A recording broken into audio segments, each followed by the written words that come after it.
বিশ্বকাপ জয়ী allrounder Emilia Clarke Mumbai Indians post করেছে তার টেনে ফুঁড়ে ব্যাট চালানোর এক ছবি। ব্যাকগ্রাউন্ডে বাজছে একটি মিউজিক। বাংলাদেশের যিনি শুনেছেন তিনি হয়তো ভাবছিলেন ব্যাকগ্রাউন্ড মিউজিকটা খুব পরিচিত ঠেকছে। ঠেকবেই না বা কেন, এই যে ঢালিউড কিং শাকিব খানের তুফান সিনেমার টাইটেল ট্র্যাক।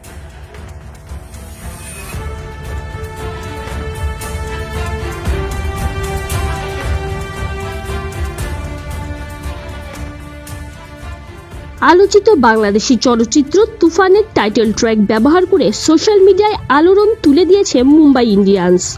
এমিলিয়া ক্লার্ক যে ব্যাট হাতে তুফান তুলতে প্রস্তুত হচ্ছেন আসন্ন নারী আইপিএলে, এ যেন তারই ইঙ্গিত। আর এজন্য শাকিব খানের তুফান সিনেমার টাইটেল ট্র্যাকের চেয়ে আর ভালো কী বা হতে পারত।